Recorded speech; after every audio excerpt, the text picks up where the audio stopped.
तो निराशा नहीं आनी चाहिए, उदास मत रहिए, फिर एक नया जोश लाइए, फिर नई उमंग लाइए और हम उस पर विजय प्राप्त करें। जो आवेश आ रहा है काम का, राधा यमहीन व्यथयन्ते, हे पुरुषों में श्रेष्ठ जो उस व्यथा को सह जाता है, व्यथित इतना नहीं होता कि पागल हो जाए, वो परम पद का अधिकारी होता है। तो हमें सहना पड़ेगा ना, हमारे अंदर काम आ रहा है, राधा राधा राधा राधा राधा।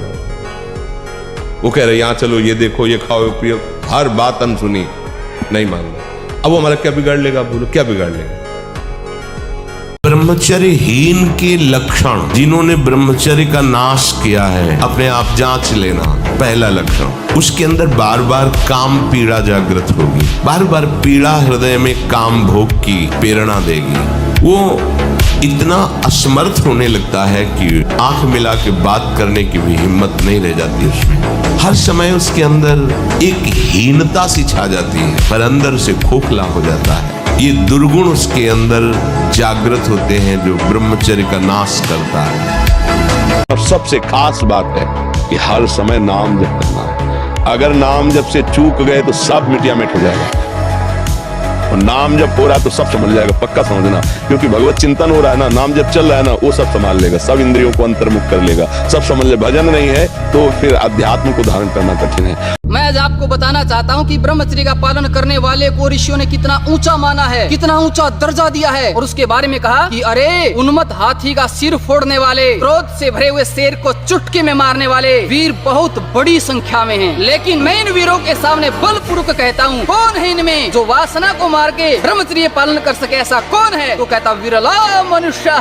यदि आपने ब्रह्मचर्य पालन किया, आप करोड़ों में एक होगे, करोड़ों व्यक्तियों में आपकी गिनती होगी। देखो जो दंड बैठक मारते हैं उनके अंक दिखाई देने, तो ये अवस्था। आप देखो व्यायाम नहीं करते हो, करते हो? हाँ, आप अगर अभी से ऐसे प्रमाद युक्त हो जाओगे तो आप अपने जीवन को प्रकाशित नहीं कर पाओगे। कै बजे उठते हो आप लोग? प्रातः उठते कै बजे हैं आप? 4 बजे, 4:30 बजे। यार उठने का समय बहुत बढ़िया है। इसके बाद अगर आप शौच स्नान करके और आप 20 मिनट समय दे दें व्यायाम का, तो क्या घट जाएगा? 10 करके। अगर इस जहर को खा लिया तो न गृहस्थ लायक रहोगे, न विरक्त लायक रहोगे। कोई ऐसी गलती अगर हो तो उसको छोड़ देना। इसी अवस्था में ऐसे संस्कार बनते हैं जैसे मैं भगवान का दास हूं। मैं किसी भी स्थिति में निराश, उदास, हताश नहीं हो सकता हूं। मैं हर कोशिश करूंगा, बाहरी और आंतरिक शत्रु कोई भी मुझे जैसे हमारे स्वभाव में हारना नहीं है। बचपन से हारना स्वभाव हमारा, डरना और हारना, ये दो हमारे स्वभाव में, चाहे अभी काट डाले जाए। जो बनना चाहते हो वही सोचो, जो सोचोगे वही बन जाओगे। मस्त रहो। विवेकी वही है जो संतुष्ट है ये नकेनवा, हर स्थिति में मन को प्रसन्न रखता है। और मन को प्रसन्न वही रख सकता है जिसे भगवान का भरोसा। ना डर और ना हारना। भूख से हार रहे हैं, नहीं, भोजन मिलने पर भी नहीं खाएंगे। 8-8 दिन नहीं भोजन किया, हारना नहीं सीखा। हम सबसे कहते हैं व्यायाम करो। बिना शरीर को थकाए ब्रह्मचर्य को पचाया नहीं जा सकता। जैसे दंड बैठक, दौड़ भाग, व्यायाम किया, फिर आप भले गृहस्थ हो, फिर दिन भर कार्य करते रहो। 30 मिनट तो पूरे शरीर को ऐसा व्यायाम में रखो पसीना पसीना हो जाए। अब 8-10 बजे तक सो रहे हैं तो व्यायाम कब करें? 4 बजे उठ के नहा धो करके घंटा दंड बैठक मारे, तो आप देखो आपका जीवन प्रकाशित होने लगे। बार बार भूख लगना, पर वो भूख पचाने वाली नहीं होती। वीर्य नाश करने वाले को बार बार खाने की इच्छा होती है क्योंकि उसका लीवर खराब हो रहा है। ये अच्छा लक्षण नहीं, बार बार भूख लगना कि बहुत बढ़िया लीवर काम कर रहा है। नहीं, अंदर कब्ज बन रही है, लीवर डाउन हो रहा है और आपको बार बार भूख ले रही। ये झूठ में फंसाया जा रहा है, ये झूठी भूख है, ये तुम्हारा रोगों का घर बनेगी। भोग के बाद शांति नहीं, तृष्णा पैदा होती है। एक दृश्य देखा आजामिल ने कि एक वैश्या किसी के साथ जंगल में, उस दृश्य ने नीच आचरणों में फंसा दी। एक दृश्य देखा सौभरी ऋषि ने मछली की 50 राजकुमारियों से ब्याह किया जाके। दृश्य ही देखने मात्र से भ्रष्ट हो जाना। तो दिमाग सावधान हो जाऊं, यहां कुछ नहीं, सबसे राग त्याग करके एकमात्र प्रियालाल के चरणों में आसक्त हो जाओ। बातें बनाना बहुत आता है, लेकिन हृदय को समझाना बहुत कठिन है। जो हृदय को समझा ले वही विद्वान, वही ज्ञानी, वही महात्मा। जो अपने मन को चेला बना ले वही सच्चा गुरु। मन के चेला बने हुए कोई गुरु होता है? जिद्दी स्वभाव का ही घुटने नहीं सकता, हार नहीं सकता।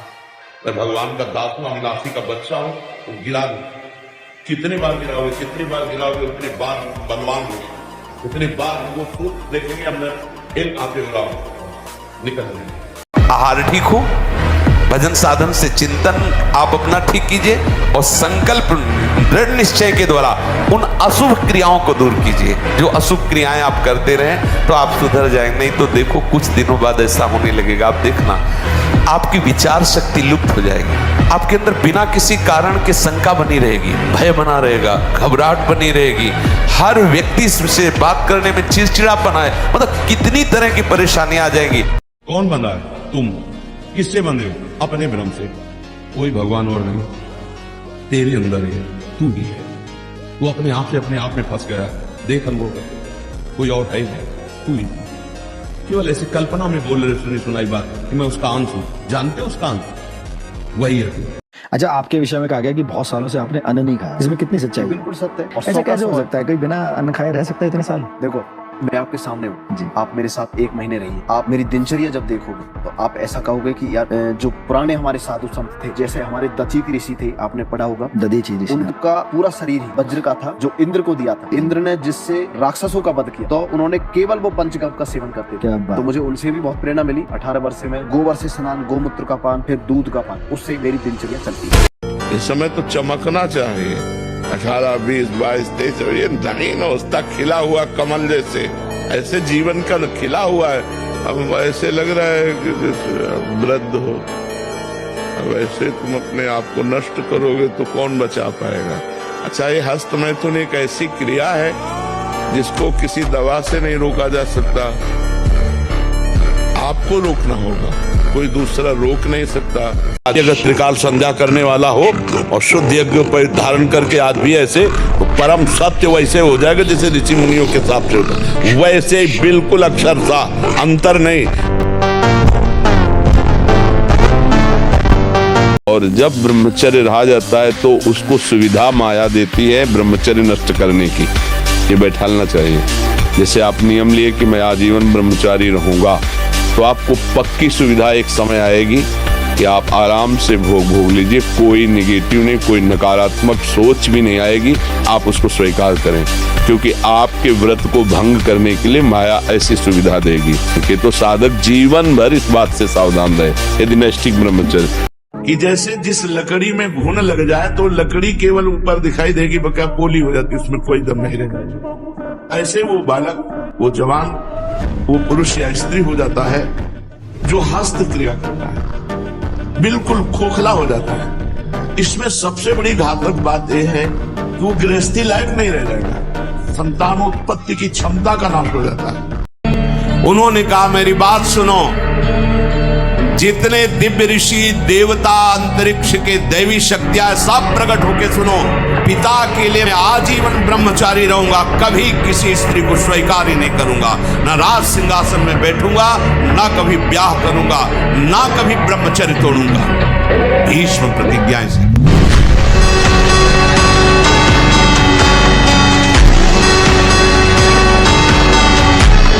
ब्रह्मचर्य एक विलक्षण महाव्रत है। ब्रह्मचारी का सौंदर्य प्रस्फुटित होता है, एक नूर उसके चेहरे पे झलकता है जो ब्रह्मचर्य को धारण करता है। एक नवीन आकर्षण, बालवत चेहरा, और जिसका ब्रह्मचर्य पुष्ट होने लगता है उसके शरीर से सुगंध आने लगती है। जो भोगी पुरुष होता है पास से निकल जाए तो दुर्गंध निकलेगी, और जो ब्रह्मचारी होगा तो उसके शरीर में सौरभ होगी। ब्रह्मचारी का एक एक रोम तेज से युक्त होने लगता है, चेहरे पर हर समय प्रफुल्लता, मुस्कान, उसका हृदय नंदन वन हो जाता है, आनंदवन, बिना किसी कारण के प्रसन्नता बनी रहती है। वीर पूरे शरीर के रक्त के साथ है, उसी से आपकी हड्डियां मजबूत होती हैं, उसी से आपका शरीर बलिष्ठ होता है, उसी से आपके मन को पवित्र विचारों में चलने की सामर्थ्य मिलती है। ये जो कहते हैं ना कि हम नहीं चल पा रहे हैं, हम भजन नहीं कर पा रहे हैं, आप कमी को पहचानिए। शरीर के भीतर जो मनोवाह नाम की एक नाड़ी है, ये मंथन कार्य करती है। जे ही आप कामाशक्त हुए चिंतन किए तो पूरे शरीर से जैसे दही के मंथन से वो घृत निकाल ले, वैसे ही मनोवाह नाड़ी काम करती है। एक एक चेष्टा आपकी शास्त्र सम्मत होनी चाहिए, नहीं फेल हो जाओगे फिर कुछ नहीं हो, बुझे बल्ब की तरह हो, किसी काम के नहीं। हर समय ब्रह्मचर्य का संरक्षण कैसे हो ये तुम्हें सोचते रहना। ब्रह्मचारी हो चाहे लड़की हो, शरीर हो चाहे पुरुष शरीर हो, ब्रह्मचर्य परमार्थ की ऊंचाई पर चढ़ने के लिए एक आवश्यक वस्तु है। ये पिज्जा बर्गर खा करके, चाउमीन पाउमीन खा करके थोड़ी कोई स्वस्थ होता है। आजकल की यही सब खा रहे। आप लोग जीना नहीं जानते हो। अगर जीना सीखो, 4 बजे तड़के उठो, भगवान का नाम स्मरण करो, जल पियो, शौच जाओ, स्नान करो, 2 किलोमीटर दौड़ो, 10-15 मिनट दंड बैठक मारो। अभी देखो शरीर चमकने लगे। अभी जिसको ब्रह्मचर्य धारण करना है ध्यान देकर सुनिए। सबसे पहला कार्य उसकी दिनचर्या में, चाहे बच्चा हो चाहे जवान हो या जो कोई भी हो, प्रातः 4 बजे बिल्कुल जग जाना चाहिए। और जो 8-10 बजे तक सोता है वो कोई भी हो ब्रह्मचारी रह ही नहीं सकता, ब्रह्मचर्य रह ही नहीं सकता। वो स्वप्न दोष का शिकार होगा, वो नाना प्रकार की कुचेष्टाओं का शिकार होगा पक्का। क्योंकि बुद्धि को सत्य प्रकाश की तरफ प्रेरित करने वाले भगवान भुवन भास्कर हैं। वो पधार रहे हो, आप सो रहे हो सैया पे, आपकी आयु श्री कीर्ति बल सब नष्ट होगा।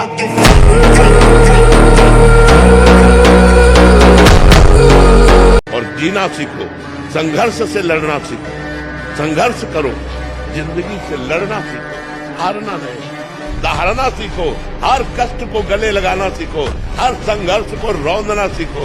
अरे बिल्ली कुत्ते की तरह रो करके मर जाना ये मनुष्य जन्म नहीं। इसलिए उठो, जागो, तुम सच्चिदानंद स्वरूप हो, तुम भगवान के अंश हो, तुम भगवत भक्ति के द्वारा इस माया पर विजय प्राप्त करो, ना कि माया के द्वारा रौंद दिए जाओ। मांस और शराब और कोई भी नशा ये तो कहीं प्रवेश ही नहीं है, पर धोखे से भी कभी बिल्कुल नहीं। ब्रह्मचर्य रहना है, भगवत प्राप्ति करना है तो आप वृत्ति भगवदाकार है। अब वो खेल खेले उनकी बात अलग है, महापुरुषों की वो तो 10 तोला जहर भी खा के पचा जाते ऐसे संत हुए।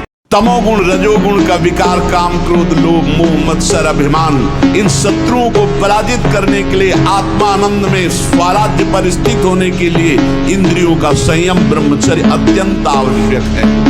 ब्रह्मचर्य का विमल प्रताप प्रकट होता है, वीरवान बलवान होता है, विद्वान होता है, तपस्वी होता है। ब्रह्मचर्य में अलौकिक अमानुषिक शक्ति जागृत हो जाती है।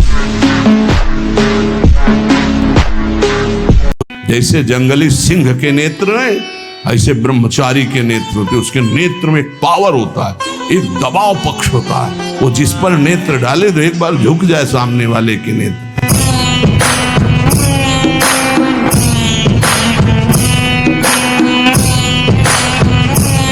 जैसे अभी कोई गंदा काम करता है तो अभी थोड़ी उसका फल मिल जाता है, पर समय आएगा तो उससे भी बड़ा कष्ट उसे मिलेगा। तो इसलिए अभी हम लोग सोते हुए नाटक कर रहे हैं कि हम कुछ नहीं जानते, वस्तुतः सब जानते हो।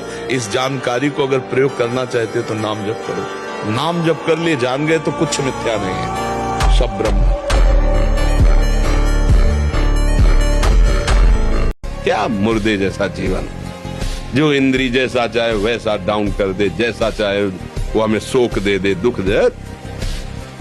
थोड़ा सा साहसी बनो, तुम भगवान के अंश हो, तुम कुछ भी कर सकते हो, कुछ भी, बुरा से बुरा, भला से भी भला। ब्रह्मचर्य रक्षा के लिए पहला तो ये निश्चय करना होगा कि आपकी वीर में महत्व बुद्धि हो जाए। जिसे आप व्यर्थ समझ रहे हैं वो बहुत बड़ी जीवनी शक्ति है। चाहे जितना आप उसको निकालते रहिए, आपको सुख कभी नहीं मिलेगा, दुख बढ़ता चला जाएगा। मनमानी आचरण करने के कारण, ब्रह्मचर्य ना रहने के कारण छोटे छोटे अवस्थाओं में बहुत ही दयनीय दशा है शरीर की, बुद्धि की, मानसिकता की। जब तक पाणी ग्रहण नहीं तब तक ब्रह्मचर्य का विधान शास्त्रीय विधान है, तभी गृहस्थ धर्म उनका बहुत सुंदर होता है। और पुष्टता जिसे बल कहते हैं वो तुम्हारे वीर्य में होती है। जिसको तुम खिलवाड़ समझते हो वो खिलवाड़ नहीं, तुम्हारी जीवनी शक्ति है। यदि संयम से ब्रह्मचर्य से रहो तो ना उतनी घी में ताकत है, ना दूध में ताकत है, ना किसी भी पदार्थ में ताकत, जो तुम्हारे ब्रह्मचर्य में ताकत है। 30 मिनट तो पूरे शरीर को ऐसा व्यायाम में रखो पसीना पसीना हो जाए। अब 8-10 बजे तक सो रहे तो व्यायाम कब करें? 4 बजे उठ के नहा धो करके घंटा दंड बैठक मारे तो आप देखो आपका जीवन प्रकाशित होने लगे। पराई माता बहन का अवसर भी आवे तो भी ये बस ये कि आप हम प्राण त्याग सकते, लेकिन हम गलत आचरण नहीं कर सकते। हम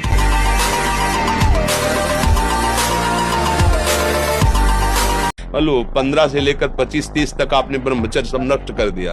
अब आप केवल दिखाई दे रहे हैं कि मनुष्य है, मनुष्य में अब आपके अंदर ज्ञान शक्ति, स्मृति शक्ति, बल शक्ति, लोक कल्याण शक्ति, वो केवल नाटक भले बोल लो, तुम्हारे अंदर नहीं रह गई है। अगर आप ब्रह्मचर्य रहोगे तो ब्रह्मचर्य में इतनी सामर्थ्य है कि एक बार जो सुन लिया गया वो जीवन भर याद रहा है। हम तुम्हें नियम बताते हैं, सुबह सूर्योदय के पहले उठो, जल पियो, फिर टहलो, शौच स्नान करो, फिर इसके बाद 30 मिनट व्यायाम करो। ये सब सूर्योदय के पहले हो जाना चाहिए। कुछ दंड बैठक, कुछ उछल कूद, आसन, प्राणायाम, व्यायाम और सात्विक भोजन। विश्व के सारे कुसंग एक साथ सामने हो और हमारा निश्चय अटल हो, बट विश्वास अचल निज धर्मा, कौन बिगाड़ सकता है? और जब ब्रह्मचर्य ऐसा कैसे हो सकता है? बल है ना, अध्यात्म बल, शारीरिक बल की बात नहीं कहते। ऐसा कैसे हो सकता है? यदि एक बार ऐसा हुआ तो 1000 बार मैं प्रयास करूंगा और इस पर विजय। वो मतलब एक जिद्दी स्वभाव, एक निष्ठा उसी से आती है, उसी से। पहले खेती जोतते थे ना किसान, एक पार वाला होता था और पूरे खेत को उसी से जोतला है, बलवान होते। 2 लीटर मठा और 8 रोटी पाए, बैल की जैसी ताकत। अगर बैल को नाक पकड़ के रोक ले तो वो वही खड़ा हो जाए।